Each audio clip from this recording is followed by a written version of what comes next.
안녕하세요. 사연에 빠지다의 DJ 민영입니다.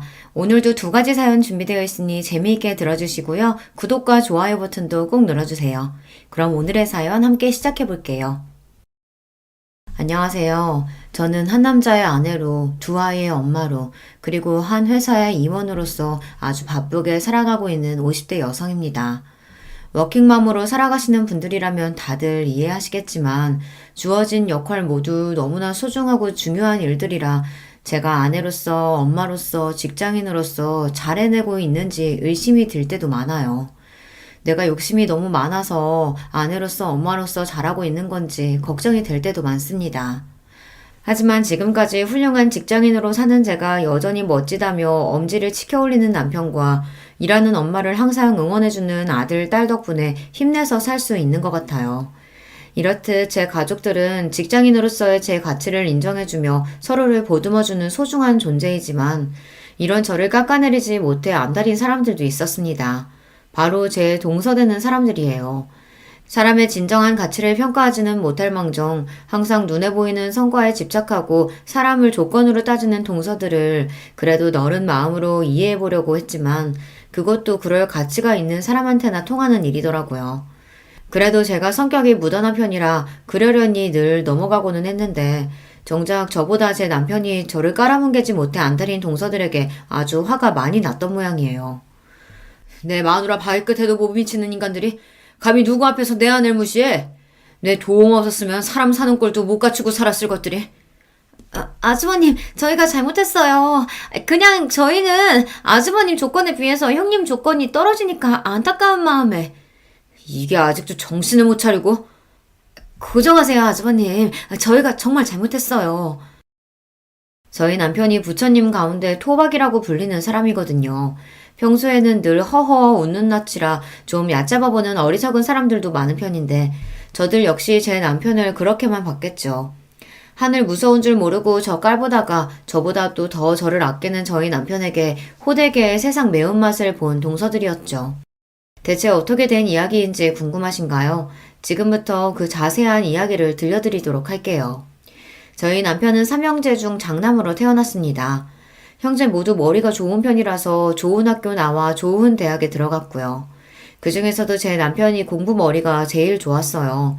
셋 중에서도 군계 일학이었죠. 대학도 가장 좋은 곳을 나왔고요. 저 역시 남편과 마찬가지로 저희 친정에서 가장 공부를 잘하는 자식이었습니다. 아무래도 대학 동기로 만나 남편과 유난히 마음이 잘 맞았던 것도 첫째로 태어나 집안 기대를 한껏 받으며 자랐다는 공통점이 있었기에 가능했던 것 아닐까 싶습니다. 저에게는 도련님이 되는 둘째 시숙과 셋째 시숙 역시 캠퍼스 커플로 만나 결혼까지 이르게 된 경우였어요. 아무래도 다들 비슷한 사람끼리 만나기 마련이니 그게 자연스럽기는 하죠. 하지만 맞이인 저희가 가장 먼저 결혼한 건 아니었습니다.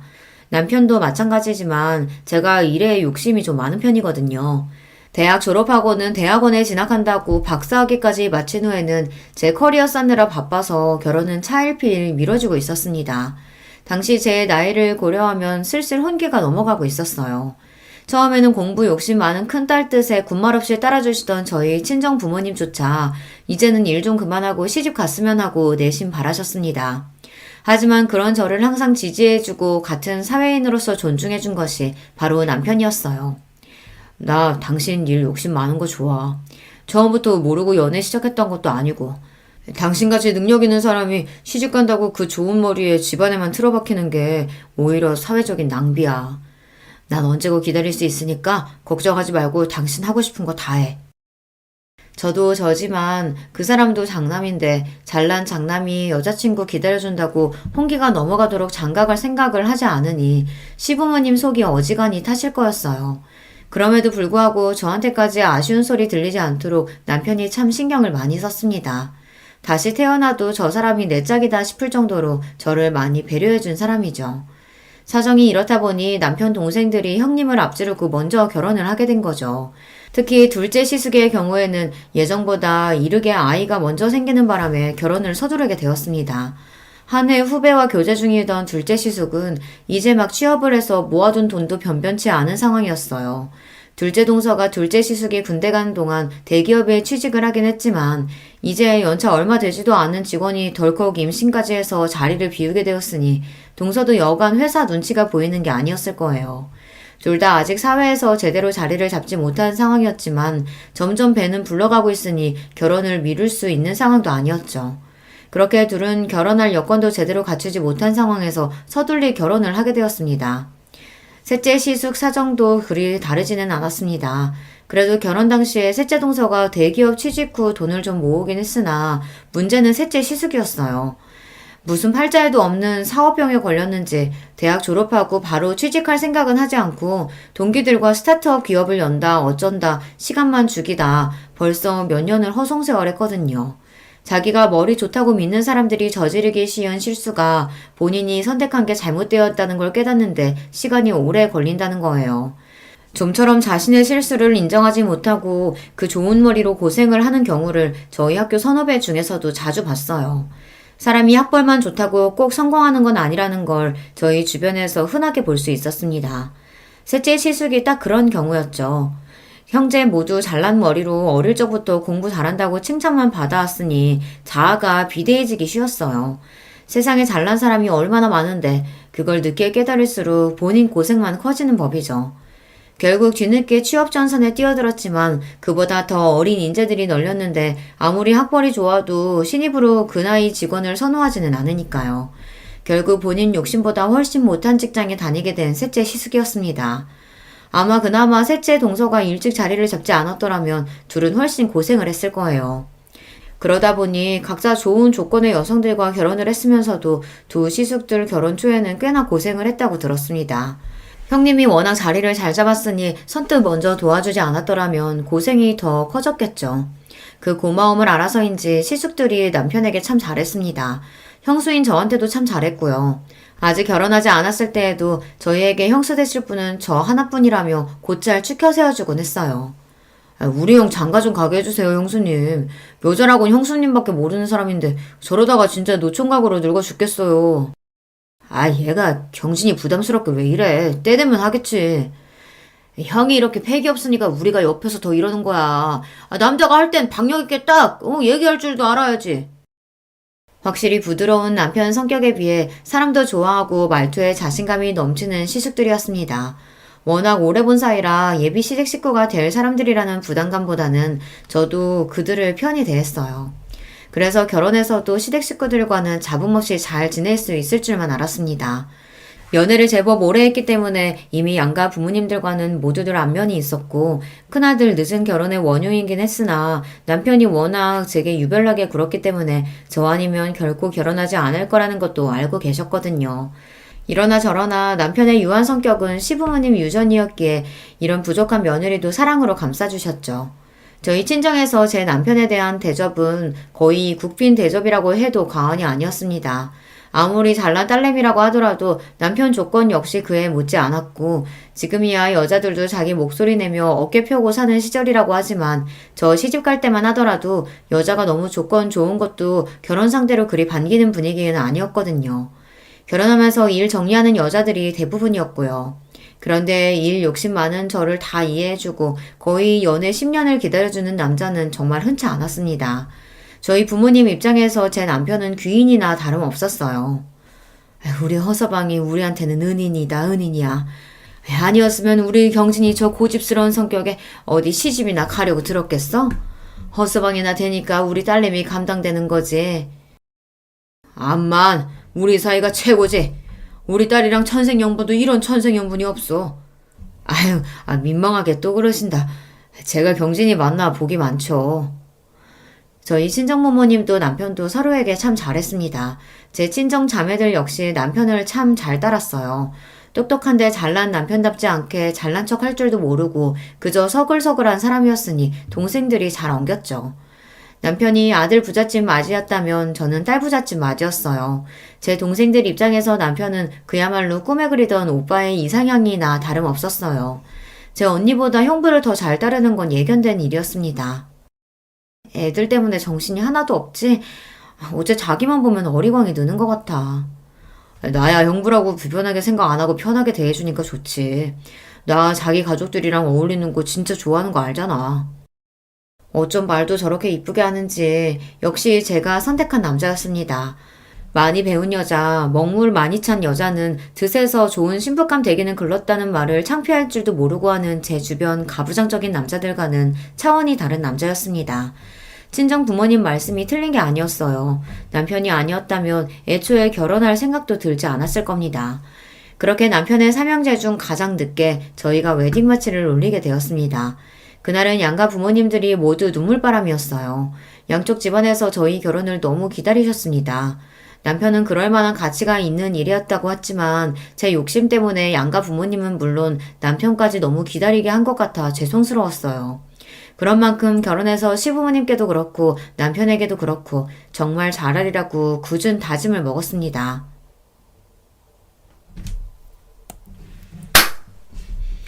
그런 만큼 결혼해서 시부모님께도 그렇고 남편에게도 그렇고 정말 잘하리라고 굳은 마음을 먹었습니다. 연애할 때도 저한테 참 잘하는 사람이었지만 같이 사니까 남편은 정말 자상하고 가정적인 남자였어요. 저 결혼하고 나서 제 손으로 아침 차려본 일이 손에 꼽힐 정도예요. 제가 워낙 아침잠이 많은 편이거든요. 아침 시간에는 늘 출근 준비하는 것만으로도 전쟁일 정도입니다. 반면 남편은 저보다 훨씬 잠이 적은 편이에요.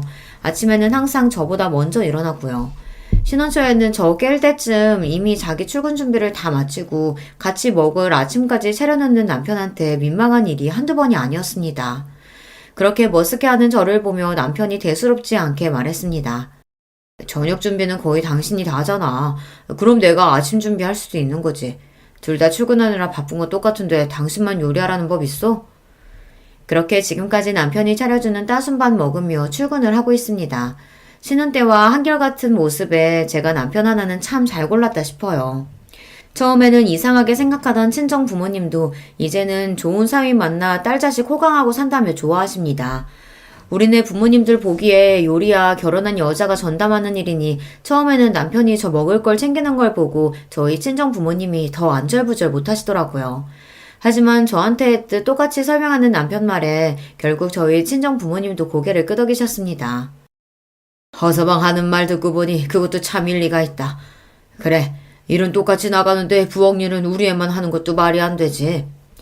하지만 그건 그렇고 그렇다고 한들 우리나라 같은 환경에서 자란 남자가 그걸 잘못된 줄 알고 행동으로 보여주기가 쉬운 일이 아닌데. 나도 참 반성이 되네. 제 말이 딱 그겁니다. 잘못된 걸 알았다고 주변 다른 남자들과 다르게 행동하는 게 우리나라 같은 사회에서 쉽지 않다는 거 저도 잘 알아요. 남편은 한마디로 주변 남자들의 공공의 적이었습니다. 자기들처럼 살면 편히 살 수 있는데 남편 하는 걸 보면 여자들이 한마디씩 할 테니 남자들 입장에서는 저희 남편이 곱게 보이지 않았겠죠. 그럴수록 저한테는 더더욱 예쁘고 귀한 남편이었지만 말입니다. 그런 저희 남편을 보며 자라서 그런지 시숙들도 퍽 가정적인 남자들이었습니다. 비록 형님 수준에 미치지는 못했지만 말입니다. 셋 다 술도 잘 안 하고 담배도 안 하고 칼퇴근하면 다른 데 안 가고 곧장 집으로 향하는 아내 바라기였어요. 시숙들은 벌써 저희보다 먼저 결혼해서 다들 시조카드를 두고 있었습니다. 다복하게 사는 시숙 가족들을 보니 저도 아이 생각이 절로 날 지경이었어요. 이렇게 다른 시대 가족들과는 돈독하게 지내면서도 아직 손 아래 동서들인 둘째와 셋째 동서와는 좀처럼 가까워지지 못하고 있었습니다. 둘 다 저희 남편하고는 참 잘 지냈거든요. 저희 남편이 철마다 아이들 선물이라며 재수씨들 선물까지 잘 챙기기도 했고 가끔 만나서도 아이들도 참 잘 봐줬으니 동서들 입장에서야 더할 나위 없는 아주버니였겠죠. 결혼하고 나서는 온통 저한테 맞춰 사는 남편이었으니 이전보다 자주 볼 일이 적어져 좀 서운한 것 같기도 했습니다. 그럴수록 제가 더 잘해야지 싶었어요. 남편이 저한테 잘하니까 저도 남편 가족들과 얼른 친하게 지내고 잘하고 싶었어요. 그래서 제가 먼저 동서들과 술자리도 제안했습니다. 진짜 아주버님 같은 남자 없어요. 요새 누가 10년이 넘도록 여자 기다려서 결혼하겠어요? 아주버님 조건이 나쁜 것도 아니고. 그동안 어머님 아버님 통해서 선자리도 적지 않게 들어왔었는데 그걸 다 거절하시고. 왜 아니겠어. 사실 나는 형님이랑 아주버님이 결혼까지 가게 될 줄은 몰랐어. 아주버님 나이는 점점 차는데 결혼 소식은 없고 그만하면 할 만큼 했으니까 다른 사람 찾아가실 줄 알았지. 정말 우리 아주버님만한 순애보가 없다고. 처음엔 별로 친하지도 않은 손윗동서의 술자리 제안에 대면대면 하던 동서들도 술이 한 잔 두 잔 들어가더니 본심이 나오기 시작했습니다. 뭐 그 정도야 들어줄만 했습니다. 저희 결혼에 대해 주변에서 가타부타 말이 많은 건 사실이었으니까요. 대부분이 저를 기다리다 못해 제 남편이 저를 버리고 딴 여자로 갈아탈 거다. 뭐 그런 내용이었죠. 사정 모르는 남들이야 남의 이야기 그저 심심풀이로 쉽게들 이야기하곤 하잖아요. 제가 성격이 무딘 데가 있어서 그런지 그런 말에 크게 흔들리는 편은 아니에요. 동서들이 하는 말에도 별말 없이 고개만 주걱거리는 저를 보자 되려 그 둘이 머쓱해 보였습니다. 근데요, 형님. 저 예전부터 궁금했었는데요. 형님은 그렇게 공부를 많이 하셔놓고 왜 그렇게 작은 회사에 들어가셨대요? 제가 당시에 다니던 회사 규모가 작기는 했어요. 대학원에서 박사학위까지 따면서 공부를 마친 후에는 학교 연구실에서 근무를 했었습니다.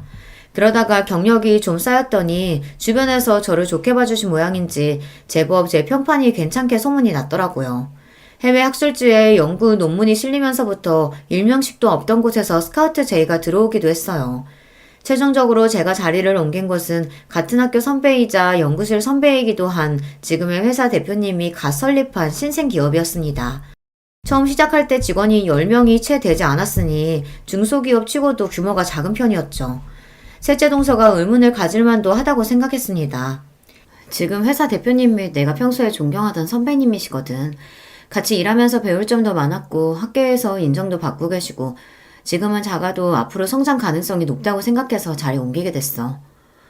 아무리 그래도 이제 막 시작한 작은 회사인데 좀 위험하지 않아요? 전에 연구원 다니셨다면서요. 남 보기에도 그쪽이 훨씬 낫잖아요. 저는 저 나름대로 제 미래가 걸린 일이니 신중하게 생각해서 결정한 일이거든요. 그리고 실제로 아직 규모가 크지 않았음에도 불구하고 각종 정부 사업도 따내고 해외에서도 슬슬 입질이 올 정도로 작지만 내실 있는 회사였습니다. 같은 업계에서도 떠오르는 우수 기업으로 평가를 받고 있었고요. 하지만 그거야 아직 업계 내부 사람인 저희끼리 이야기고 아무래도 일반 대중들이 보기에는 회사 규모도 크고 이름도 유명한 대기업이 훨씬 좋아 보이겠죠. 두 사람 모두 대기업에 다니고 있으니 아무래도 대기업 사원으로서의 자부심도 있을 테고요. 요즘도 그렇지만 당시에도 대기업 들어가기가 쉽지 않았어요. 열심히 공부해서 어렵게 들어간 회사일 테니 애사심이 넘칠 수도 있죠. 물론 유명한 회사 다니는 것도 좋지.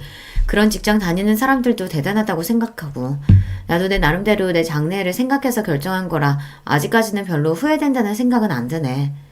그냥 이렇게 두루뭉술 말했어요. 괜히 대기업 다니는 동서들 심기 거스르고 싶지도 않았고 아무래도 저희 회사가 전문 분야를 다루고 있다 보니 그걸 일일이 설명하는 것도 술자리 화제로는 어울리지 않는 것 같아서요. 그리고 그 얘기는 어영부영 마무리가 되었습니다.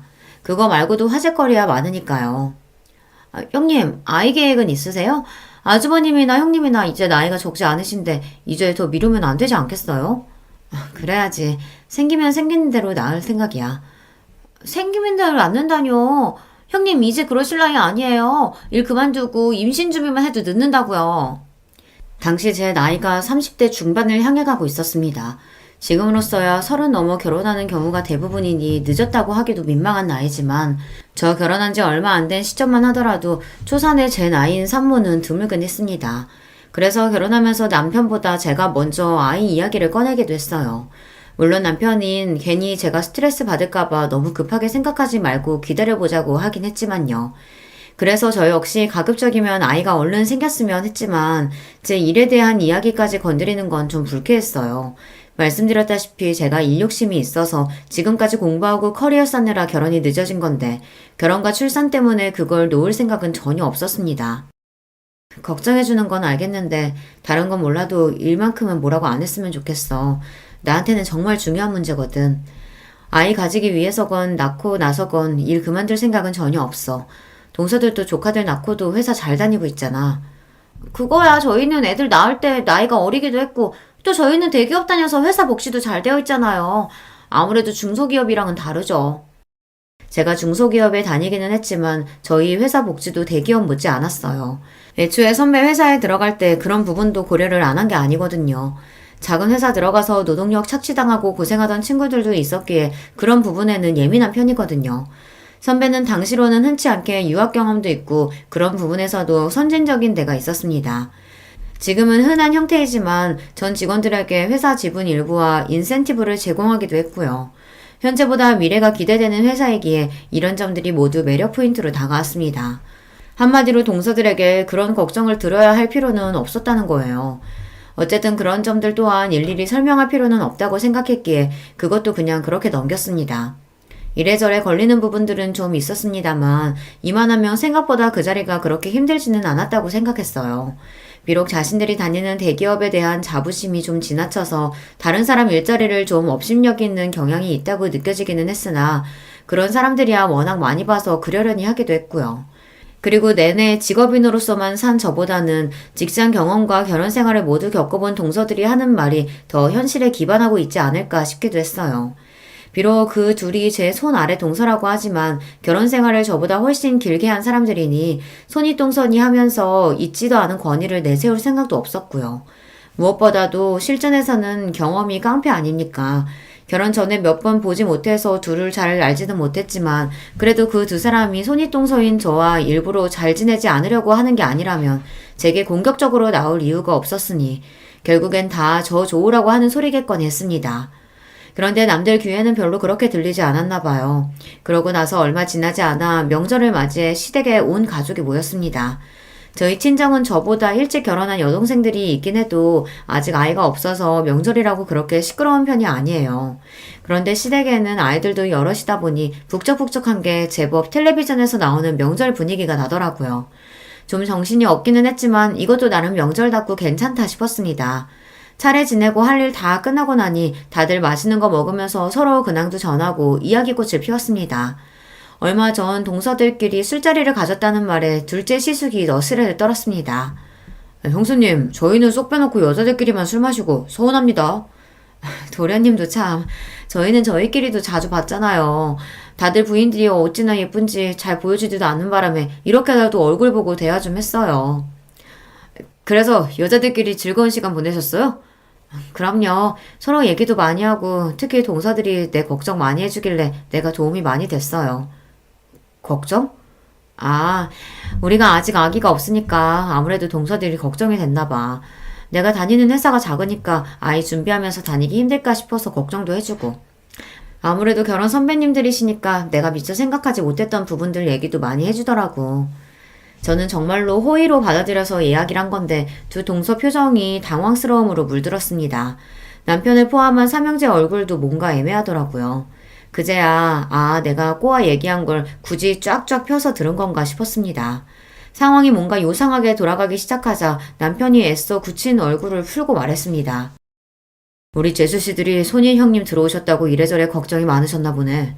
그래도 이 사람이 똑부러진 사람이라 걱정하실 일은 없을 거예요.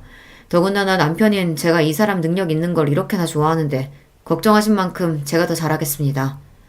특히나 제가 능력 있는 걸 좋아한다는 부분을 힘주어 말하는 남편이었습니다. 한마디로 내 아내 직장 문제 가지고 왈가왈부하지 말라는 경고나 다름없었어요. 부드럽게 말하기는 했지만 평소에 워낙 싫은 말 하는 일이 없는 사람이라 그런지 두 동서들 표정이 경직되는 게 느껴졌습니다. 아니, 저희는 그냥 걱정이 돼서요. 아주머님이 여기서 어떻게 더 잘하시겠어요? 평소에도 그렇게 잘하시면서. 그럼요. 저는 두 분 닮은 조카 얼른 보고 싶은 마음에 말씀드린 거예요. 급히 수습하는 둘을 보자니 내가 눈치가 없었구나 싶었습니다. 저 둘이 설마 저를 견제하리라고는 생각도 못했거든요.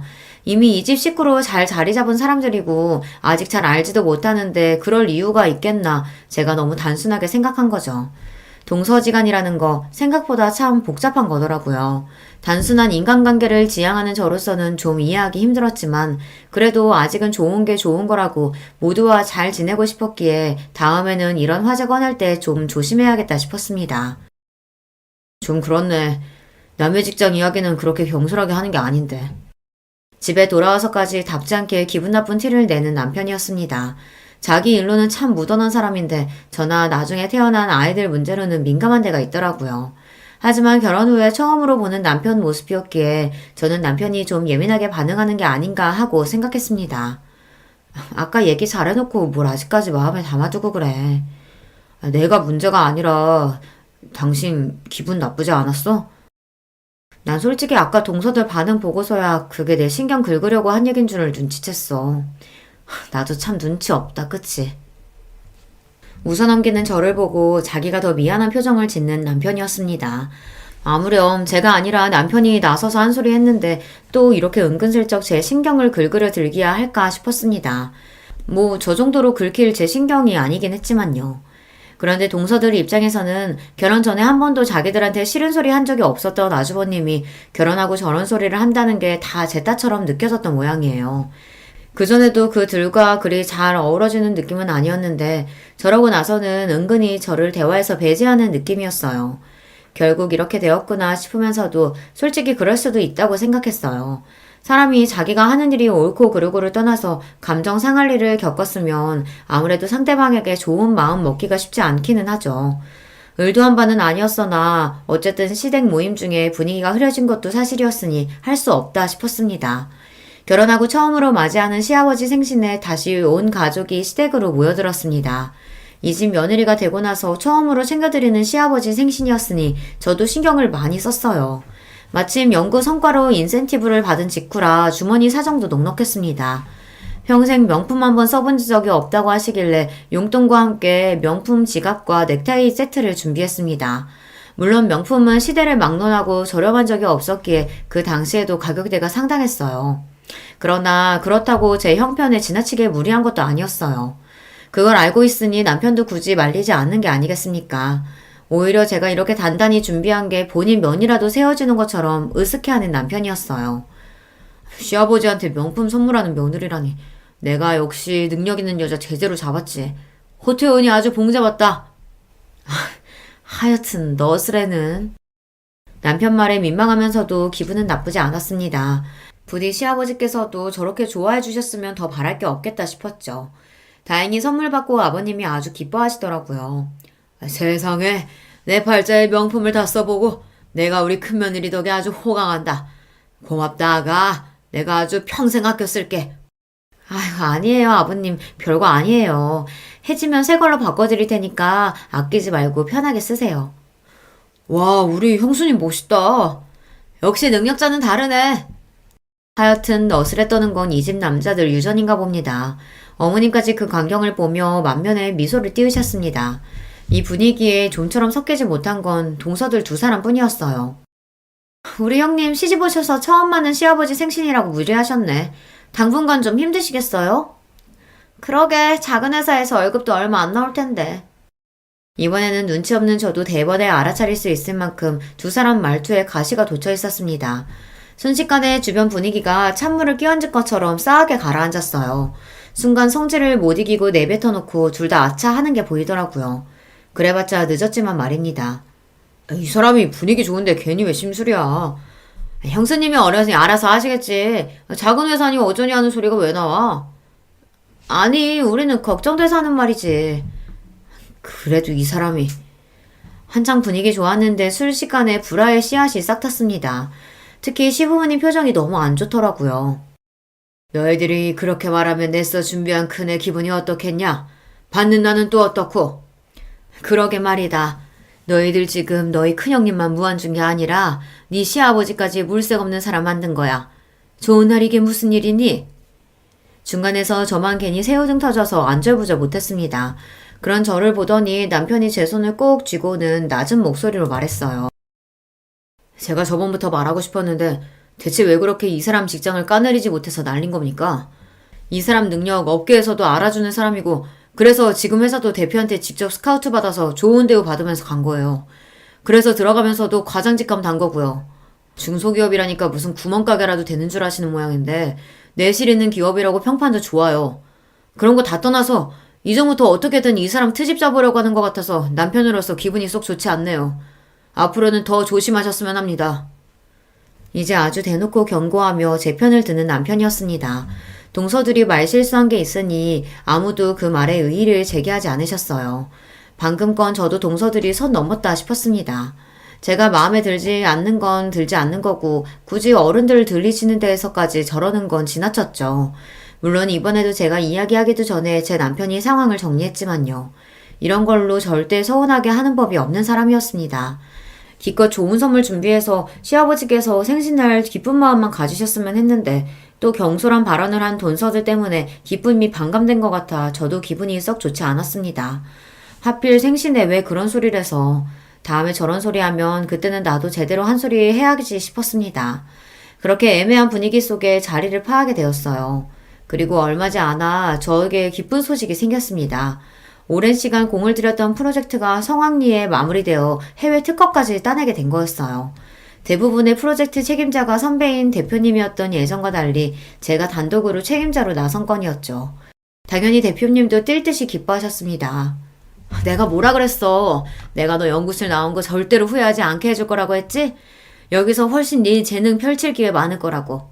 내가 사람 보는 눈이 틀리지가 않았어. 회사에서는 깍듯하게 직급으로 부르던 것도 있고 기쁨을 감추지 못하는 대표님이셨습니다. 저 역시 뿌듯했어요. 연구실 시절 제 이름으로 논문 기재에 성공한 적이 있기는 해도 이렇게 눈에 띄는 성과는 저도 처음이었으니까요. 지금까지 긴 시간 밤을 새워가며 열심히 공부한 보람이 느껴지는 순간이었습니다. 과장으로 입사한 지 1년을 조금 넘긴 시점에 승진까지 하게 되었어요. 무려 부장 자리였어요. 아무리 작은 회사라고 해도 제 나이를 고려했을 때 초고속 승진이나 다름없었습니다. 차장 직급이 없는 저희 회사에서는 다음에 승진하면 바로 이사진으로 경영 참여가 가능할 정도였어요. 규모가 작은 만큼 전문 인력으로만 채운 자리였기 때문에 쉽지 않은 일이었습니다. 게다가 회사는 날이 다르게 기업 가치를 높여가고 있었습니다. 얼마 전 상장한 이후 입사 때 제게 주어진 회사 지분의 가치가 쑥쑥 올라가고 있었고요. 이래서 회사 스타팅 멤버로 들어가는 게 참 중요해요. 이 기쁜 소식을 가장 먼저 전한 건 역시 남편이었습니다. 근무 시간 중에 전화를 받아놓고도 제가 승진 소식과 프로젝트 성공 소식을 함께 전하자 전화통이 떠나가도록 기뻐서 소리를 지르는 남편이었습니다. 여보, 정말 축하해. 우리 경진이 진짜 대단하다. 그동안 그걸로 그렇게 가슴을 졸이더니 결국은 해내는구나. 이제 이 과장님이 아니라 이 부장님이네? 신랑은 이제 간신히 과장 달았는데 우리 마누라는 부장님이라니. 내가 알아서 모셔야겠다. 이렇게 아니라 오늘은 축하 파티를 제대로 열어주겠다는 남편을 겨우 진정시켜 전화를 끊었습니다. 기쁜 일이 생겼을 때 나보다 더 기뻐해주는 사람이 있다는 게 참 좋더라고요. 역시 이 사람과 결혼하길 잘했다는 생각에 뿌듯했습니다. 신이 난 남편이 사방에 전화를 돌리는 바람에 온 식구들이 제 승진 소식을 당일에 접하게 되셨어요. 친정이고 시댁이고 할 거 없이 말입니다. 친정 부모님과 시부모님들이 다들 고생했다며 내일처럼 기뻐해 주셔서 몸둘 바를 모르겠으면서도 기분이 좋았어요. 이제는 내 새끼 잘했다며 칭찬해 주시는 분들이 2분 더 늘어나셨으니까요. 시숙들 역시 축하 전화를 걸어왔습니다. 우리 형수님 진짜 대단하다. 나는 부장님은 배불뚝이 중년 아저씨나 돼야 되는 건 줄 알았는데 우리 형수님은 벌써 관리직급이네요. 나 아는 중에 가장 출세한 사람이 형수님인 거 알아요? 우리 파티해야죠, 파티. 이런 경사에. 아휴, 파티는 무슨. 축하해 주신 것만으로도 감사해요. 한사코 거절하는 저에게 파티를 해준다고 난리가 난 둘째 시숙이었습니다. 저를 축하하려고 하는 것 또한 진심이었겠지만 얼마 전 시아버지 생신날 서로 감정 상한 일이 있었으니 제 승진 축하 겸 동서들과 감정을 풀 자리를 만들려고 한 거겠죠. 저 역시 앞으로 계속 볼 사람들이라면 얼른 감정을 풀고 잘 지내고 싶었기에 평소와 달리 화끈하게 말했습니다. 에이, 기분이다. 내가 승진턱 낼게요. 우리 다 같이 한번 뭉쳐요. 와, 화끈하다. 그렇게 세 부부끼리 회풀을 푸는 자리가 마련되었어요. 이래저래 감정이 가스레질 일이 많았던 터라 이참에 다들 풀었으면 싶어서 일부러 제가 정말 기분 낼 때나 가는 고급 라운지바에 예약을 잡았습니다. 당시에는 아직 그런 문화가 활성화되지 않아 저랑 남편을 제외하고 그런 고급스러운 곳은 처음 경험하는 거였어요. 와, 형수님 오늘 단단히 준비하셨네. 형수님 덕분에 이런 데도 나와보고 진짜 호강하네요. 아직 꽁한 기분으로 나와 떨떠름하게 서있던 동서들도 모임 장소를 보더니 눈이 휘둥그레졌습니다. 대기업 접대 자리로도 이용되는 곳인데 아무래도 동서들은 아직 평사원이다 보니 이런 곳에 와볼 일은 없었겠죠. 이왕이면 이런 걸로라도 점수를 좀 땄으면 싶었어요. 와, 이 양주 진짜 비싼 건데 병째로 마셔도 괜찮아요? 저 오늘 좋은 날이잖아요. 오늘은 마시고 싶은 거 다 마셔도 상관없으니까 가격 보지 말고 원 없이 드세요. 분위기도 더할 나위 없이 좋았어요. 저나 남편이야 그날 기분이 최고였고 쭈뼛하던 동서들도 좋은 술 한 모금씩 넘기고 나니 표정이 좀 풀어졌더라고요. 남편은 이번 프로젝트 때문에 제가 얼마나 고생을 했는지, 승진한 마누라가 얼마나 대단한지 팔불질처럼 자랑을 늘어놓느라 잔뜩 신이 나 있었습니다. 그렇게 다들 화기애애하게 이야기를 주고받는 동안 동서들 술 마시는 속도가 점점 빨라지고 있었어요. 처음에는 오늘 술이 좀 받는가 보다 하다가 나중에는 저대로 놔둬도 괜찮나 걱정이 되더라고요. 그래서 동서에게 걱정스러운 마음에 한마디 건넸습니다. 동서, 괜찮아? 물도 좀 마셔가면서 천천히 마셔. 왜요? 막상 비싼 술 사려니까 아까워요? 가시돋친 둘째 동서 말투에 순간 주변이 조용해졌습니다. 아, 또 시작이구나 싶었죠. 어째 오늘은 좀 조용히 넘어가나 싶었는데 이 정도로 동서들 심술을 달래기에는 역부족이었나 봅니다. 그래도 어지간하면 잘 넘기려고 다시 부드럽게 말했습니다. 아깝긴 축하해줘서 고마워서 한턱 내는 건데. 중소기업 부장이 뭐 그렇게 대단한 자리라고 내가 축하식이나 해요? 저 사람이 하도 닥달하길래 어쩔 수 없이 나온 거예요. 어떻게든 분위기를 풀어보려던 제 노력은 숲으로 돌아갔습니다. 그쯤 되니 저도 그냥 될 대로 되라 싶더라고요. 언제까지 제가 동서 기분을 맞춰주겠습니까? 동서, 축하해줄 생각 없으면 그냥 거절하지 그랬어. 꼭 그렇게 꼬아서 말해야겠어? 이제 본심 나오시나 보네. 왜요? 저희가 축하 안 한다니까 안 입고 오세요? 아니 근데 대기업 되는 저희 입장에서야 중소기업 부장 별거 아닌 건 당연한 거 아니에요? 당신 진짜 미쳤어? 아 내가 틀린 소리 했어? 왜 소리를 질러? 나만 해도 어떻게든 계약 하나 따내겠다고 들러붙는 중소기업 부장들이 한둘인 줄 알아. 누가 들으면 아주 대기업 회장님이라도 되신 줄 알겠어. 유세도 이런 유세가 없네. 이 사람이 어떻게 이렇게 못난 소리만 골라서 하냐? 아, 당장 형수님한테 사과드리지 못해? 못해, 안 해. 내가 뭐가 아쉬워서 중소기업 직원한테 사과씩이나 해야 돼? 아주 가관이었습니다. 더는 못 봐주겠기에 한 소리 하려던 차에 남편이 먼저 선수를 쳤습니다. 다들 입 닥치지 못해? 남편 입에서 처음 듣는 욕설에 다들 그 자리에 얼어붙어 버렸습니다. 욕을 듣는 당사자인 동서들도 그렇지만 저도 정말 놀랐어요. 남편이 그렇게까지 화내는 모습은 그때 처음 보았습니다. 내가 내 마누라 자랑스러워서 부르는 자리에 유세? 이 사람은 평생 자기 자랑이라고는 할 줄 모르는 사람이야. 꼴랑 대기업 다닌다는 이유로 세상 제일 잘난 줄 착각하고 사는 니들하고 같을 줄 알아? 우리 와이프야말로 이런 식으로 엮이지 않았으면 니들 같은 인간들하고는 어울릴 일이 없는 사람이라고, 알아? 당장이라도 잡아먹을 듯한 기세로 고함을 치는 남편 모습에 두 사람이 벌벌 떨기 시작했습니다. 중소기업 부장이니 대단할 것도 없다고? 무식한 소리하고 자빠졌네. 이 사람 회사 가치는 지금 시가총액 100억이 넘어. 니들은 신문도 안 보냐? 이 사람이 성공시킨 프로젝트로 정부 계약에 해외 특허까지 따냈다고. 그런 인재들 사이에서 부장까지 올라갔단 거야, 이 사람이. 이 사람이 니들처럼 일반 직원인 줄 알아? 이 사람 회사 지분까지 가진 사람이야. 회사 주주라고. 이 대기업에 붙어서 월급이나 타먹을 줄 아는 것들아. 100억이니 정부 계약이니 해외 특허니 회사 지분 이야기까지 나오자 동서들 얼굴이 새파랗게 질리기 시작했습니다. 만만하게 생각했던 작은 중소기업이 자기들 생각과는 달리 보통이 아니라는 걸 이제야 간신히 깨닫게 된 거죠. 물론 제가 그런 사람이든 아니든 간에 사람 제 밑으로 보고 깔보는 건 잘못한 일이죠. 그래도 자기들 보기에도 대단하다는 생각이 들었는지 순간 쳐다보는 제 눈빛에 주춤 눈치를 보는 꼴이 어이가 없으면서도 좀 고소하더라고요. 저는 이만하면 됐다 싶었는데 남편은 아직도 분이 풀리지 않는지 씩씩 숨이 거칠었습니다. 내가 니들 결혼할 때 어떻게 했는데 아직 자리도 제대로 못 잡은 니들 사람 사는 것처럼 살게 해주겠다고 내가 그렇게 도왔는데 감히 내 아내를 이런 식으로 대? 나한테는 아까운 사람이 이 사람을 감히 겉으로 보이는 조건만 대충 보고 사람 갈시하는 니들 같은 모자란 인간들이 감히 당장 내가 빌려준 집값 빼서 가져와. 내 아내 무시하는 너 같은 인간들한테 내 돈 절대 못 줘. 남편이 두 동생들 결혼하면서 준비가 부족해 도움을 줬다는 건 미리 말해준 적이 있었어요. 아무래도 남편 벌이가 가장 좋기도 하니 여윳돈도 있었으니까요.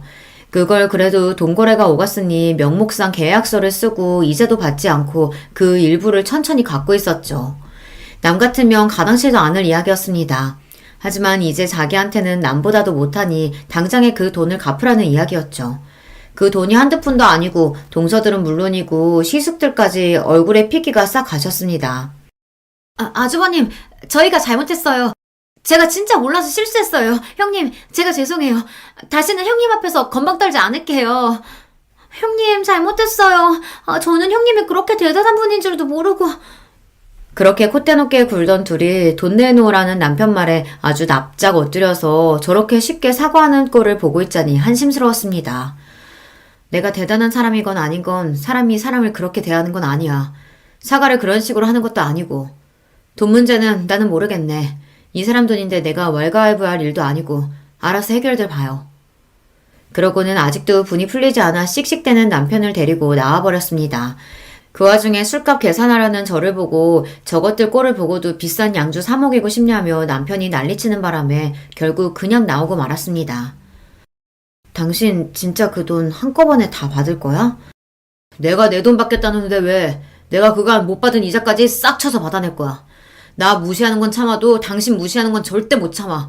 어디 감히 내 마누라를. 화가 나서 어쩔 줄 모르는 남편을 보고 있자니 웃으면 안 되는 줄 알면서도 웃음이 나왔습니다. 남편은 뭐가 좋냐며 타박을 하는데도 그렇더라고요. 앞으로 살면서 억울한 일, 화나는 일이 있어도 나 대신 화내고 억울해줄 사람이 있는데 세상 무서울 게 무엇 있겠냐 싶었습니다. 그러고 나니 두 동서들 폐악도 별거 아니라고 느껴지더라고요. 결과적으로 동서 둘 다 남편 돈 갚느라고 고생 꽤나 했습니다.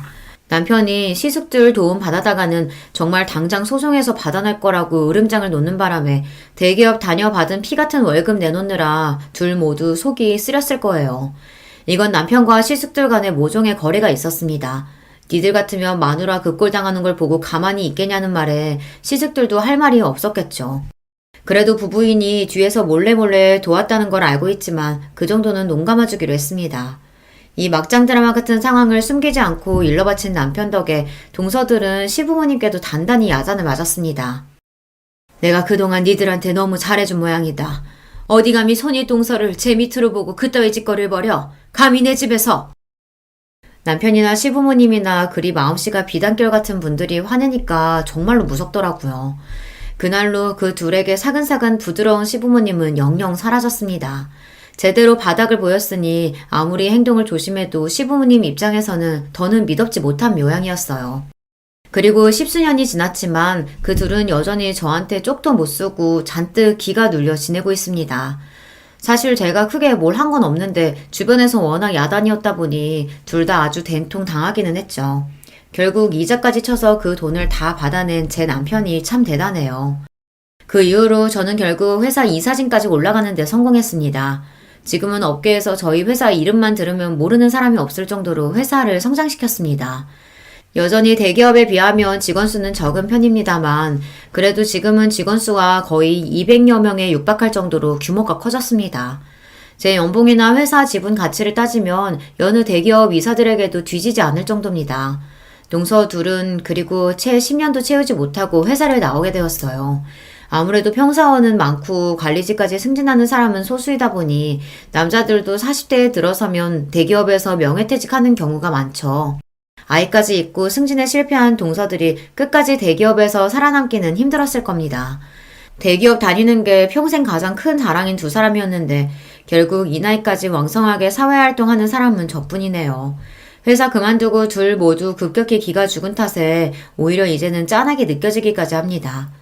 사람이 겉으로 보이는 다면만 보고 상대방을 평가하기 쉽다지만 그래도 예의라는 게 있는 건데 둘 다 처음에 저한테 너무했다 싶어요. 첫 단추를 그리 꿰지 않았더라면 꽤 괜찮은 사이가 될 수도 있었을 텐데 지금은 뭐 별로 아쉽지도 않네요.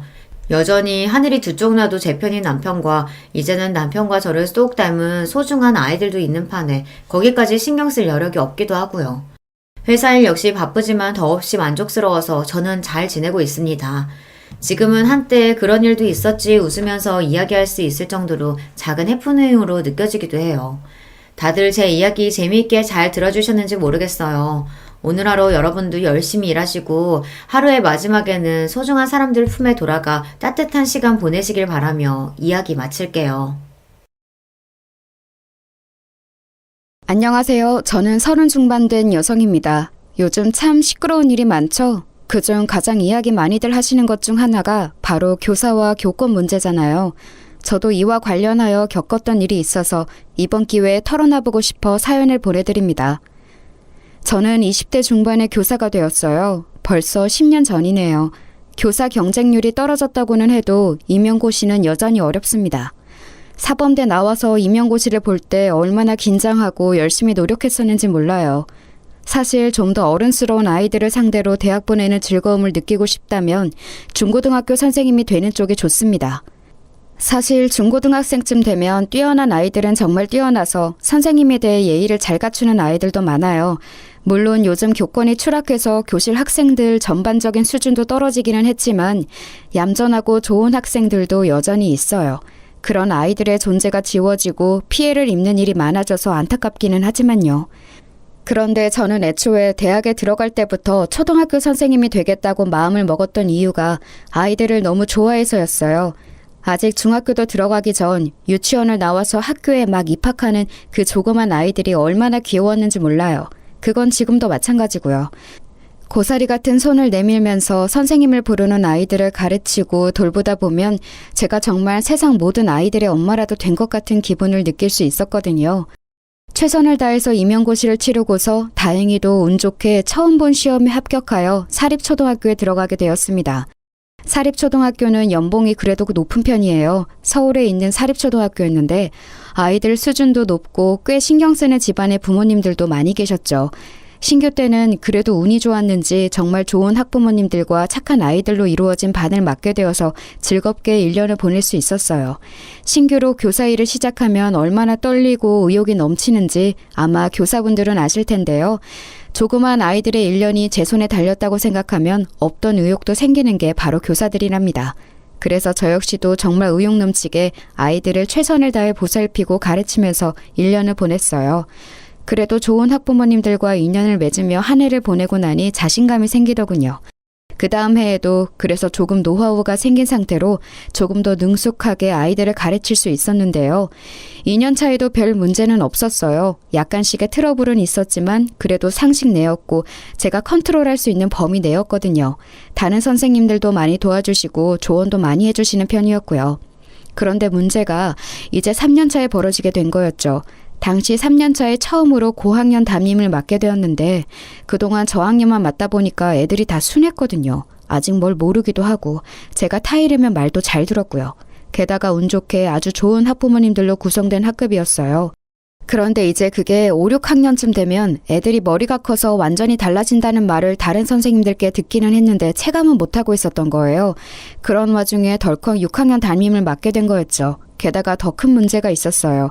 사실 그동안 별로 안 좋은 평가를 받아왔던 문제 행동을 벌였던 아이들이 있었는데 그 아이들이 학급을 구성하다 보니 한꺼번에 셋 정도가 한 반에 들어가게 된 거였어요. 그리고 저 연차에 아무것도 모르는 선생님이었던 제가 그 반을 맡게 된 거였죠. 고 연차인 선생님들은 이미 학교 사정을 다 아시고 어떤 애들이 골치 아픈지를 다 아시니까 그 학급을 안 맡으려고 다들 버티셨거든요. 그런데 저한테 이제 그 일이 밀려온 거였죠.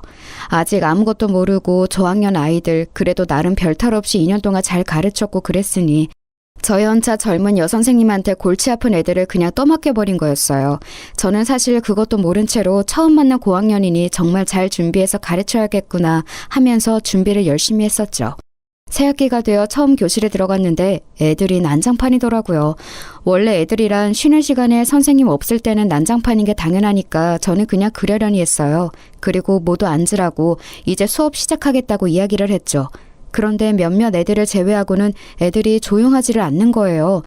제 말도 안 듣고 그냥 자리에 서서 계속 떠들고만 있어서 선생님이 들어온 줄을 모르나 하고서 좀 소리를 높여서 애들을 불렀어요.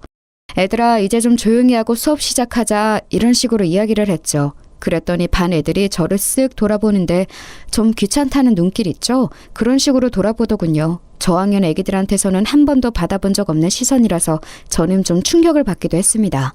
그런데 겨우 시선 가지고 애들 타박할 수는 없는 노릇이라 그냥 서서 애들이 간신히 자리에 앉는 꼴을 보고 있었죠. 그중에 유달리 한 애가 느적거리면서 늦게 자리로 가서 앉더라고요. 앉아서도 계속 다리를 떨고 책하고 공책을 집어던지면서 중얼중얼대고요. 솔직히 저는 그 애가 요새 문제되는 발달장애라도 가진 아이인 줄 알았어요. 하지만 제가 입안을 맡을 때 그런 특성을 가진 아이는 없다고 알고 있었고 전달받은 바도 전혀 없었거든요. 그래서 좀 수상해서 걔를 자세히 들여다보고 있었죠. 첫날은 어찌어찌 지나갔는데 바로 그 다음날부터 시끄러워지기 시작했어요. 다음날 제가 수업에 들어가니까 애들이 여전히 떠들고 있더라고요. 그래서 다시 자리에 앉으라고 이제 수업 시작한다고 제가 소리를 좀 높였어요. 그런데 애들이 왁자지껄 떠들고 있으면 제 목소리가 충분히 안 들릴 때도 많이 있거든요. 그래서 하도 앉지 않기에 조금 더 크게 말을 했었죠. 그날도 애들이 귀찮다는 듯한 얼굴을 하고서는 미적거리면서 자리에 가서 앉았어요. 그런데 몇몇은 아예 제가 왔다는 사실을 알고 제 얼굴을 보고서도 교실에 서서 계속 저희들끼리 장난을 치고 있더라고요. 심지어 그 와중에 한 애는 교실 바닥에 찍찍 침을 뱉어대고 있었어요. 저는 애들한테 다가가서 화가 나는 것을 참고서 조용히 지시했습니다. 자, 애들아, 이제 수업 시작할 텐데 자리에 가서 앉아야지. 싫은데요? 순간 저는 귀를 의심했습니다. 아무리 요즘 애들이 건방지다고는 해도 초등학생이 이런 식으로 선생님한테 말대답을 할 수 있다니 믿을 수가 없었어요. 아무리 고학년이라고는 해도 아직 중학교도 들어가지 않은 아이들이었는데 말이죠. 자리에 앉아야 해요. 그래야 친구들하고 같이 공부를 하지. 하지만 어쨌든 요즘은 안 좋은 말로 꾸중이라도 하면 학생들이 도리어 선생님한테 반발한다는 것을 알고 있었기 때문에 저는 좋은 말로 타일렀습니다. 그렇게 건방진 아이들이 이런 말에 제대로 순응할 거라는 기대는 저도 하지는 않았지만요. 싫은데요? 저 여기 서서 들을 건데요? 제 마음대로 할 건데요. 선생님이 뭔데 저한테 자리에 앉아라 말아요? 그 애는 숨도 쉬지 않고 저한테 따발총처럼 건방지게 말을 쏴댔습니다. 학교 애들이 전부 못된 건 아니었어요. 얌전하고 착한 애들은 놀란 채로 저와 그 학생의 눈치를 보고 있었죠. 하지만 그의 주변으로 하필 그 품행이 바르지 않은 애들이 모여 앉아 있어서 걔네들은 제 얼굴을 보면서 희죽이고 웃고 있었어요. 제가 당황해서 얼굴이 굳어지는 반응을 즐기는 게 뻔했죠. 저는 겨우 교사로 일한 지 3년째 된 어린 선생님이었고 학생들이 이렇게 노골적으로 반항하는 것을 처음 겪어서 너무 당황했어요. 글쎄 이걸 교사 자질이 없다고 말씀하실 수도 있겠지만 누구든 교사라는 직업의 경험치를 다 쌓은 후에 교사가 되는 것은 아니거든요. 저도 당시 저연차 교사로서 아이들에 대한 경험이 무척 적은 상황이었고요. 솔직히 그러면 안 되는데 저는 저도 모르게 목소리가 높아졌어요. 선생님한테 그렇게 말하면 안 되는 거야. 버릇없이 이게 무슨 말버릇이니? 선생님 지금 저한테 소리치셨어요? 학생한테 소리 지르면 안 되는 거잖아요. 애가 빈정대듯이 말하는데 그때 기싸움에서 밀리면 정말 한 해 동안 아예 애들을 잡을 수가 없겠더군요. 주변에서 얌전한 애들도 숨죽이고 저희를 지켜보고 있었고 좀 못된 애들도 제가 지지 않고 소리를 높이니까 움찔한 기색이었어요. 어쨌거나 아직 중학생도 안 된 초등학생 6학년들이었으니까요. 저도 소리 높여서 큰 소리로 애들한테 말하면 자칫 아동학대로 걸릴 수 있다는 건 알았지만 절대 밀리면 안 될 것 같더군요. 내가 언제 소리를 질렀니? 선생님 목소리는 원래 크다. 그리고 너 지금 선생님한테 대들었으니 뒤로 나가서 10분간 서 있어라. 책 들고 가. 공부는 해야 하지 않니? 제가 엄한 목소리로 꾸짖으니 아이는 움찔하면서 제 눈치를 보았습니다. 아무리 건방진다고 해도 아직 어린애였어요. 사립초라서 아주 불량한 애들은 또 없었거든요.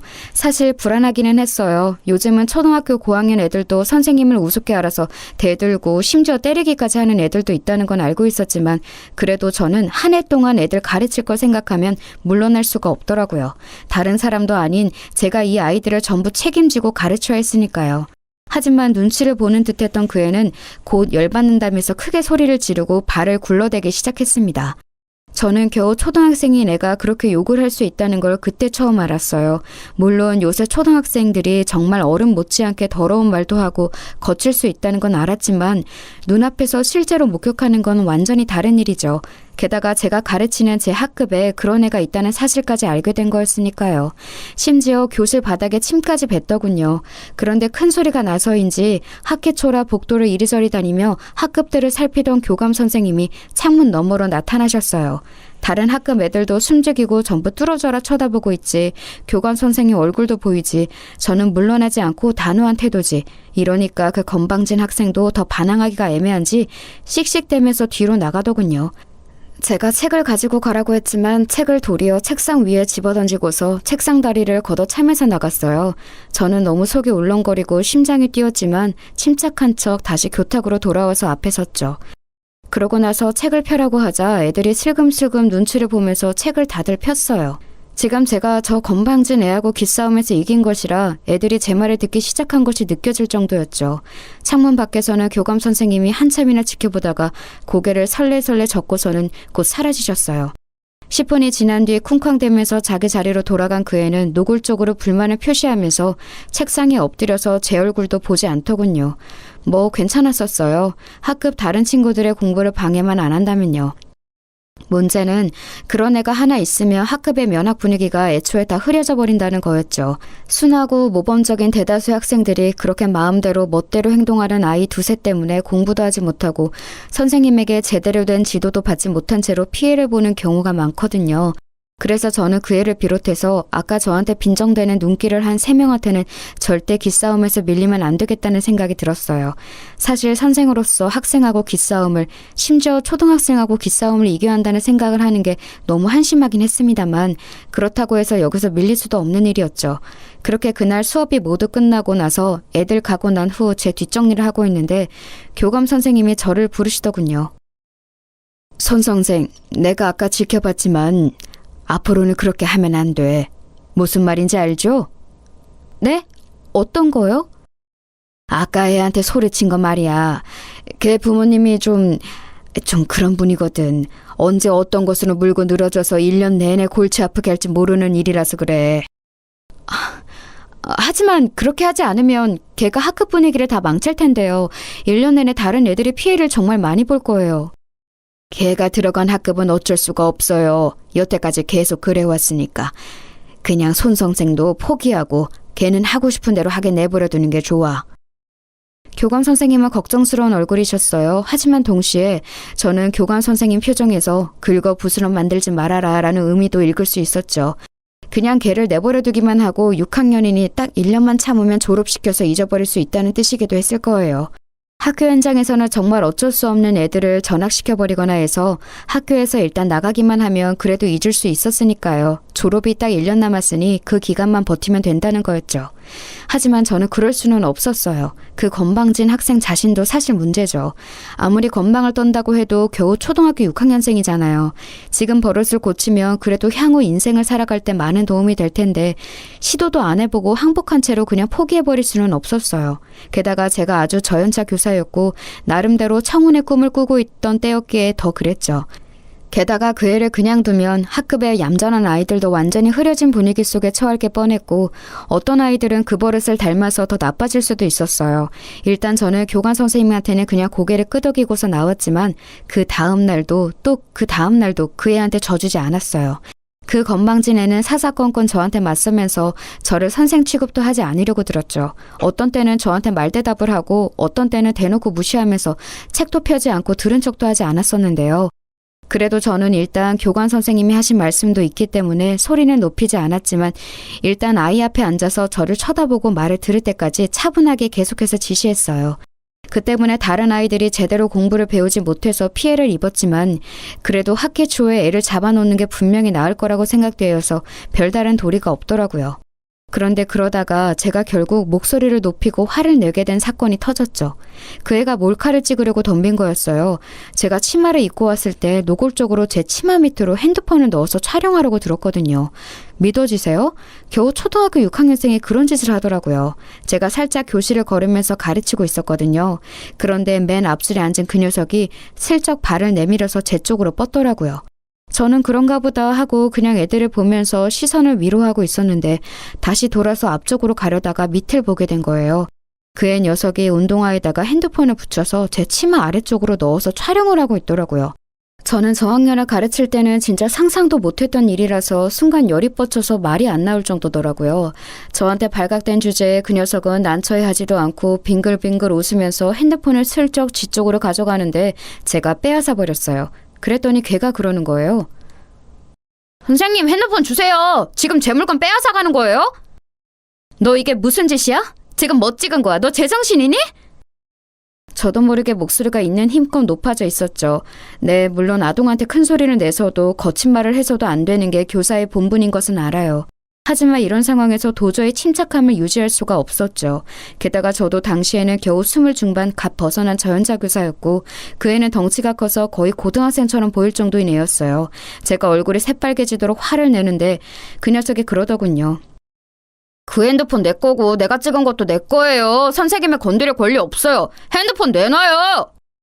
초등학생 어린애가 딱 저렇게 말을 하더라고요. 진짜 정말 닳고 다른 고등학생 양아치 같은 말투라서 순간 정신이 혼미해지더군요. 저는 빼앗은 핸드폰을 그대로 들고 가서 파일 안에 쑤셔 넣었어요. 뒤에서 그 애 녀석이 쫓아오면서 핸드폰 내놓으라고 악을 질러대었고요. 안 된다. 너 이거 찾고 싶으면 부모님 오시라고 해. 선생님 치마 속까지 찍으려고 하는 너 같은 학생은 부모님하고 면담을 해야겠다. 최대한 침착하게 말을 하려고 노력했습니다. 정말 노력 많이 했어요. 하지만 목소리가 떨려 나오는 걸 막을 도리가 없더라고요. 어지간한 청소년만큼 커다란 덩치의 남자애가 씩씩대면서 저를 때리기라도 할 것처럼 바짝 붙어서 발을 굴러대는데 제가 진짜 제정신인가 싶었고요. 당연히 반 전체 분위기도 엉망이었지만 저는 미안하게도 학급 아이들을 신경 쓸 겨를이 없었어요. 당장 제가 지금 학생한테 치마 속을 찍히는 짓을 당한 터라 손까지 떨려왔기 때문이었죠. 그 녀석은 저를 때리기라도 할 것처럼 씩씩대면서 제 코앞에서 왔다 갔다 하더니 곧 쾅 하고 교실 문을 박차고 나가버렸어요. 정말 선생님이나 같은 학급 친구들에 대한 배려나 존중이라고는 손톱만큼도 없는 애였죠. 심장이 쿵쾅거리면서 뛰었어요. 겉으로는 멀쩡한 척하려고 어찌나 애를 썼는지 손이 후들거리면서 무릎이 떨리더군요. 하지만 지금 학급 애들이 저를 쳐다보고 있었기 때문에 거기에서 제가 약한 모습을 보일 수는 없었거든요. 그랬다가는 남은 애들 중 좀 삐딱한 애들까지도 저를 우습게 볼 게 너무 뻔했기 때문이었어요. 그러면 정말 남은 기간 동안 이 학급 애들하고 같이 지내고 가르치는 게 악몽이 될 뻔했죠. 이를 악물고서 괜찮다는 듯이 얼굴을 가다듬고서 마치 걔가 원래 없던 것처럼 그냥 수업을 진행했어요. 그 녀석하고 비슷한 성향인 애들이 눈치를 보면서 딴지를 걸까 말까 하는 게 느껴졌지만 아무런 표정 변화 없이 그대로 쭉 수업을 진행하니까 말없이 수그러들더군요. 아마 제가 조금이라도 흔들렸다면 그 녀석들까지도 저한테 대들면서 비웃고 나가버렸을 게 뻔했어요. 그나마 제가 무표정하게 수업을 지속해서 아무 말도 하지 않은 거였죠. 그러고 나서 저는 그날 교관 선생님과 교장 선생님한테 가서 이런 사실을 알렸습니다. 학생이 선생님의 치마 밑으로 핸드폰을 넣어 몰카를 찍으려 했다는 사실만으로도 이미 범죄였으니까요. 하지만 교관 선생님도 교장 선생님도 별다르게 저를 위해서 화를 내주시지는 않았어요. 그냥 참 그 애가 잘못했다면서 그래도 선생님이니까 한번 참고 넘어갈 줄 아는 말만 계속했죠. 저는 솔직히 이해가 되지를 않았어요. 아니, 어떻게 이런 걸 참고 넘어가 주라는 건지 말이에요. 게다가 학생 훈육의 면에서도 이건 말이 안 되는 거였어요. 잘못한 건 확실히 짚어주고 벌을 받고 넘어가야 그게 잘못된 것인 줄을 아는 거잖아요. 그런 과정을 거쳐야 나중에 사회에 나가서도 잘못된 일을 하면 안 된다는 사실을 알게 되는 거고요. 하지만 제가 아무리 말씀을 드려도 교감도 교장도 전혀 귀담아 듣지 않으시더군요. 교장 선생님은 도리어 저를 나무라듯이 말씀하셨어요. 거 손선생 좀 참지 그랬어요. 걔 부모들이 아주 골치 아프단 말이야. 얼마나 막무가내인지 알아?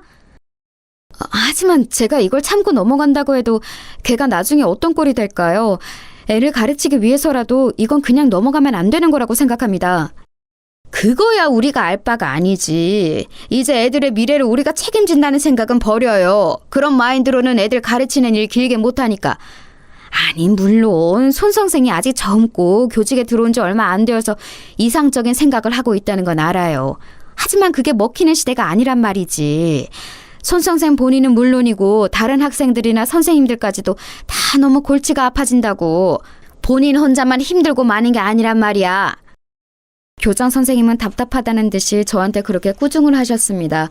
제 잘못은 아무것도 없는 상태에서 상사한테 싫은 소리를 듣는 그 상황이 정말 이해도 가지 않고 납득도 되지 않더라고요. 저도 원래 그렇게 얌전하거나 고분고분한 성격은 아닌데 그래도 아직 저연차 교사이기도 했고 학교라는 조직의 분위기상 항상 다소곳한 태도를 유지하고 있었어요. 그래서 교장 선생님한테도 그때 아무런 말대답을 하지 않고 그냥 듣기만 하다가 나왔었죠. 나와서도 정말 속이 뒤집혀서 퇴근을 할 수가 없더라고요. 교장, 교감 선생님과 한참이나 이 이야기를 하고 난 다음이라 이미 해가 거의 저문 다음이었는데요. 교무실에서 선생님들은 많이 퇴근하시고 난 다음이라 저는 한숨을 쉬면서 애한테 빼앗았던 핸드폰을 책상 위에 올려두었어요. 어차피 패턴으로 여는 것이라 저는 알 수 없었고 애 부모님이 오면 면담한 다음에 열어서 제 치마 속 촬영한 영상을 지우게 해야 할 거라고 생각하고 있었거든요. 그런데 그때 제 핸드폰으로 전화가 오더라고요. 번호를 보니까 그의 부모님 번호였어요. 저는 애들 번호는 물론이고 부모님 번호까지 다 꼼꼼하게 저장을 해두었거든요. 그 애는 아마 저한테 혼나고서 곧장 부모님 퇴근하자마자 이야기를 한 것 같더군요. 그래서 마음을 단단히 먹고 걔 부모님한테도 쓴소리를 좀 하겠노라 결심한 이후에 전화를 받았죠. 그리고 통화가 연결되자마자 제가 여보세요라는 말을 꺼내기도 전에 전화에서 거의 귀가 찢어질 것처럼 엄청난 소리로 욕이 쏟아져 나왔어요.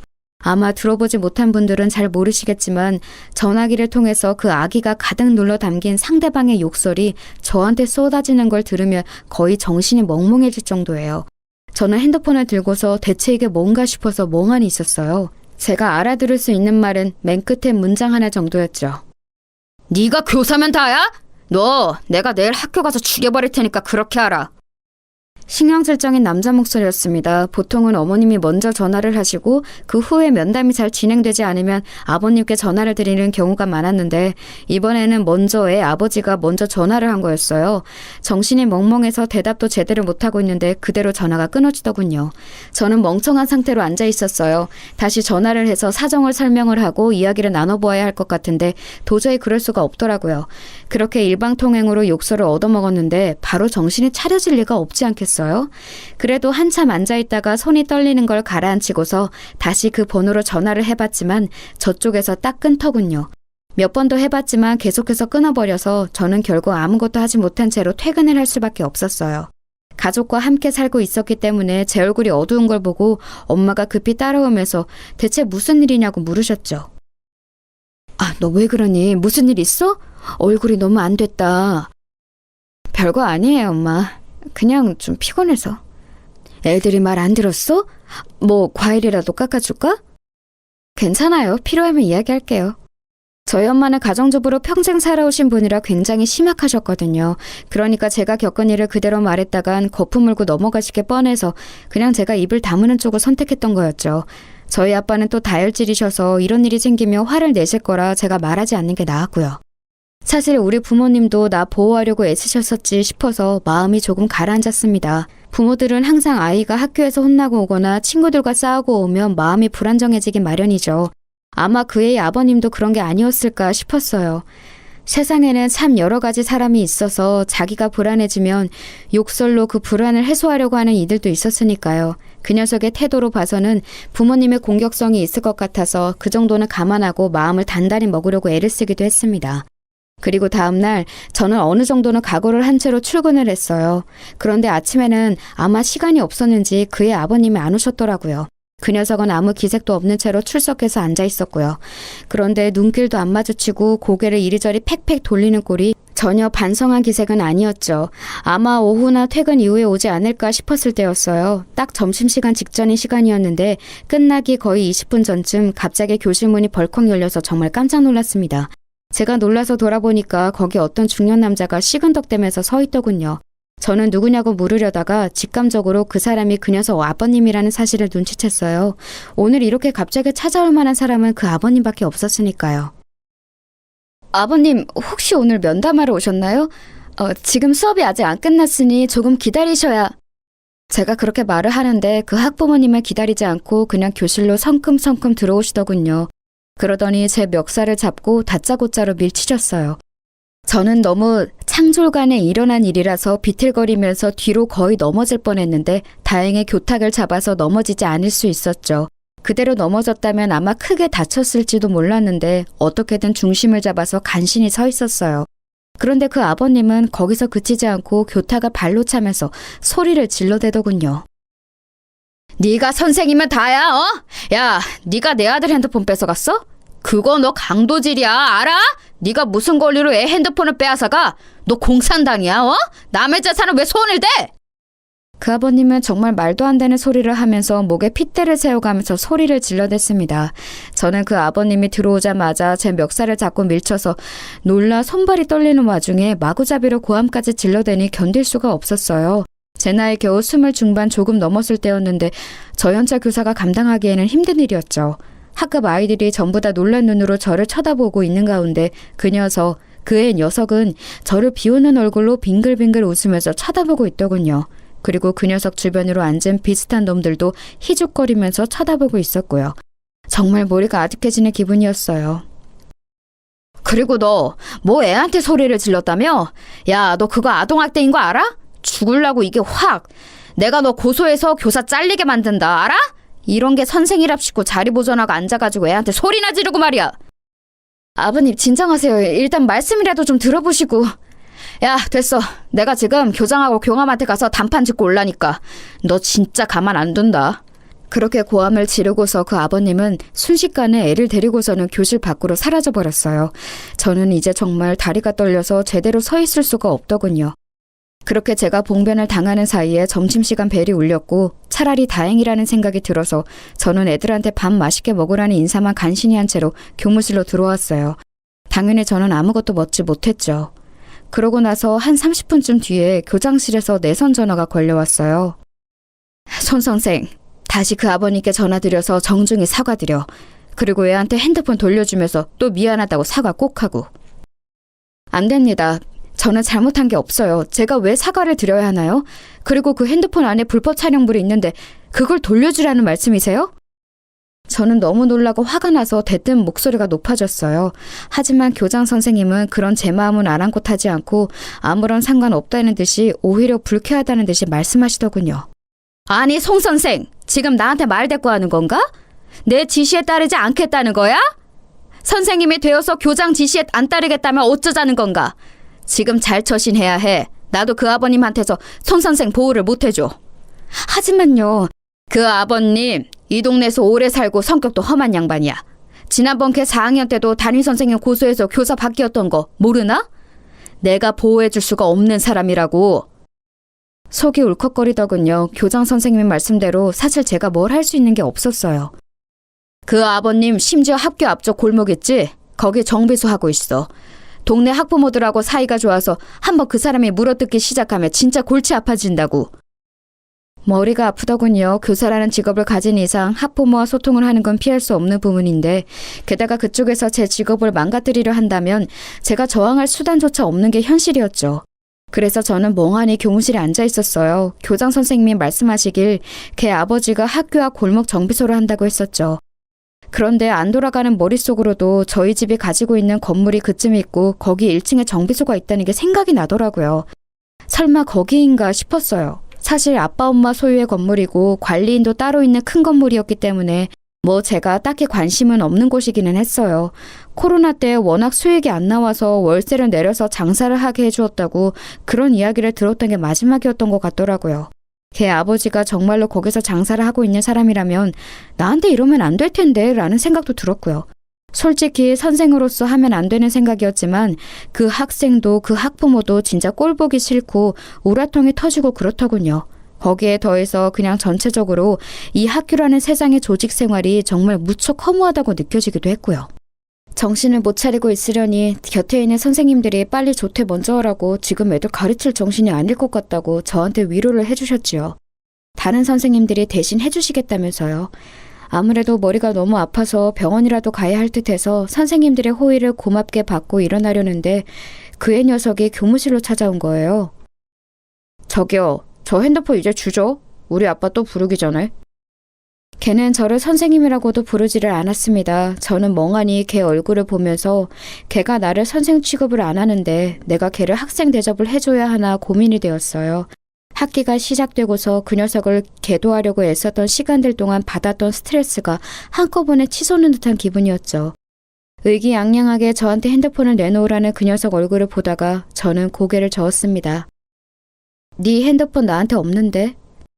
뭔 소리예요? 가져갔잖아요. 부숴서 버렸는데?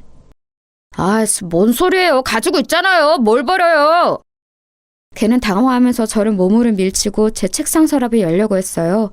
그때 옆자리에 있던 선생님이 몸으로 얼른 끼어들면서 걔를 막아서섰죠. 아, 뭐 하는 거니? 지금 너 다른 사람 물건 막 만지는 거야? 돌아가서 그냥 네 부모님하고 상의하고 다시 와. 선생님이 다 생각이 있으시겠지. 그리고 교무실에 있던 선생님들이 모두 같이 저희 쪽을 바라보셨어요.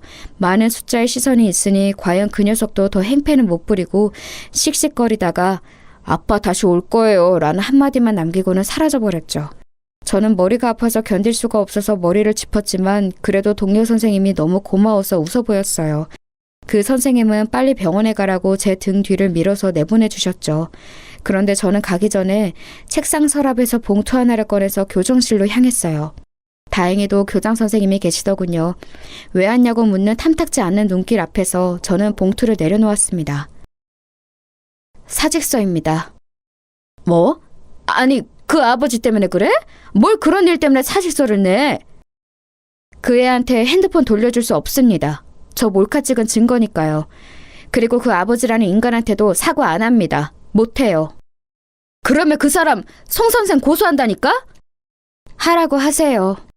아니, 이건 내가 지금 수리는 안 하겠네. 머리를 식히고 다시 내일 와서 내도록 해. 이런 식으로 굴면 그 학급은 다시 담임이 바뀌는데 애들은 생각 안 하는 거야? 교장은 준엄하게 저한테 반의 다른 아이들을 생각하라고 말씀하셨죠. 저는 순간 머릿속에 차게 식는 것 같아서 그럼 알겠다고 내일 다시 생각해보고 오겠다고 하고서 돌아섰습니다. 조퇴하는 길에 마음이 정말 두 갈래였어요. 그래도 대학부터 임용고시 교사로 임해서 현재까지의 모든 세월을 다 허송세월로 돌리게 되는 사직서보다는 이번 일 그냥 꾹 참고 넘어가는 게 낫지 않을까. 하지만 그렇다고 이런 환경 속에서 계속 교사 일을 끌고 가는 것보다는 아예 그만둬버린 게 낫지 않나. 머릿속이 정말 혼란스럽더군요. 게다가 제가 그만두면 반의 담임이 또 바뀌게 되니 얌전하고 순한 다른 학급 아이들은 피해를 보게 되는 거였어요. 그래서 너무 고민이 되어 집에 가서도 멍하니 정신을 차리지 못하고 있는데 제 핸드폰으로 전화가 오더군요. 번호를 보니까 또 그 아버지였어요. 저는 그냥 번호를 내려다보다가 받지 않고 끊어버렸죠. 그러더니 전화가 또 오고 계속 끈질기게 오는 거예요. 마치 무슨 스토킹이라도 하는 것처럼요.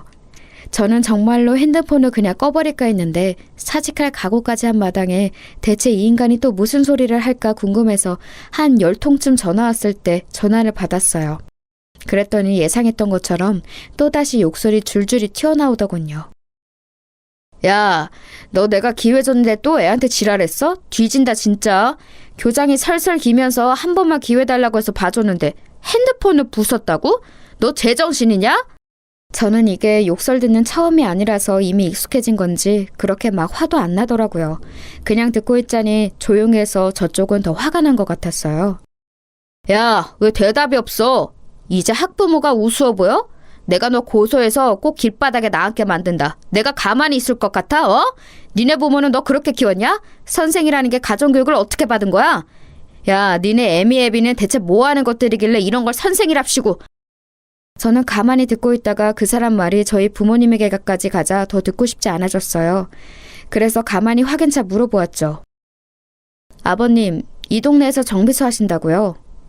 그래, 내가 여기 아는 사람이 몇 명인데 내가 학부모들하고 이야기해서 너 가만히 안 둔다. 애 핸드폰 들고 와서 우리 집 앞에서 무릎 꿇고 사과해. 네 부모까지 와서 무릎 같이 꿇어. 듣다 보니 이게 정말 요즘 말하는 진상 학부모구나 싶더군요.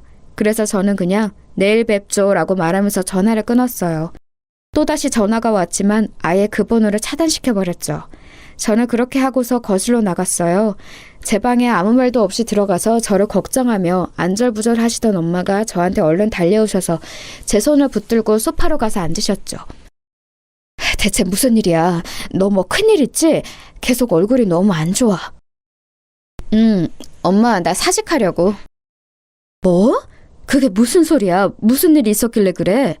엄마는 너무 놀라서 눈을 크게 뜨면서 물어보셨습니다. 솔직히 말하면 성인이 되어 직업적으로 독립했다면 이런 이야기는 다 해결된 다음에 부모님께 말씀드리는 게 맞다고 생각하고 있었어요. 하지만 이렇게 제가 구속으로 몰린 마당에 저희 부모님의 힘을 빌리지 않을 이유도 없었습니다. 유치하고 치졸하긴 해도 저도 그냥 있을 수가 없겠더라고요. 제가 그동안 있었던 일을 이야기하자 엄마 얼굴색이 새파랗게 변했다가 새하얗게 변했다가 아주 난리가 났더라고요. 엄마한테 스트레스를 드리고 싶지는 않았는데 그렇게 화를 내시는 모습을 보니까 마음이 안 좋았어요. 엄마는 벌떡 일어나서 이리저리 왔다 갔다 하면서 입술을 잘근잘근 씹으셨습니다. 그런 짐승 새끼 같은 애비하고 자식 새끼가 다 있지? 근데 그런 것들이 선생님이 너한테 그 지랄을 했다고? 심지어 교장은 너한테 사과하라고 했고? 그래서 나 더 이상은 못 다니겠어요. 그냥 다른 곳으로 취업하려고. 그래. 그리고 네가 뭐가 모자라서 거길 계속 다니니. 넌 네 아빠 사업이나 건물 하나만 물려받아도 먹고 사는 데는 지장 없어. 그 새끼들이 뭐 알지도 못하면서. 고소? 고소 같은 소리 하네. 네 아빠 안에 정감만 몇 명인지 아니? 엄마는 거의 입에서 불을 뿜을 기세로 화를 내시더라고요. 그래서 제가 헤헤 웃었어요. 안 그래도 아빠한테 부탁드릴 게 있어. 아빠 건물 중에 우리 학교 앞쪽 1층에 정비소 있는 곳 있지? 응, 있지. 그 정비소가 그 앱이라는 놈이 하는 곳이래. 뭐? 하면서 엄마는 더욱이나 길길이 뛰면서 화를 내시더라고요. 사실 그럴 수밖에 없었어요. 엄마가 하시는 말씀을 들어보니 그 정비소는 코로나 때부터 쭉 장사가 안 되어서 그때 한번 임대료를 내려주었고 요즘은 더욱이나 어렵다고 하도 우는 소리를 해대서 한 번도 내려줬다더라고요. 심지어 요 몇 달간 그것도 제대로 내지 못했는데 하도 사정을 해서 아빠가 그럼 경기 회복되면 그때 갚으라고 도촉도 안 하고 계신데요. 그런데 그렇게 사정을 다 봐주고 있는 인간이 학교에서는 완전히 얼굴을 바꿔서는 담임교사한테 지랄을 떨어대고 있었던 거였어요. 세상에, 난 정말 그 사람이 그럴 줄은 몰랐다. 엄마는 너무 어처구니가 없다는 듯이 말씀하셨어요. 그 인간이 부모님께 사정을 할 때는 그렇게 세상에 없이 가련하고 가엾은 가장처럼 말했다고 하시더라고요. 애가 둘에 아내도 아픈데 장사가 안 되어서 너무 힘들다고 제발 한 번만 봐달라고요. 돈이 없어 생활도 힘들다고 했다고 하는데 그렇다기에는 제가 입수한 애 핸드폰이 아주 최신형이더라고요. 제 것보다도 훨씬 더요. 그리고 곧 아빠가 돌아오시자마자 엄마하고 저는 그 사정을 전부 아빠한테 이야기했어요.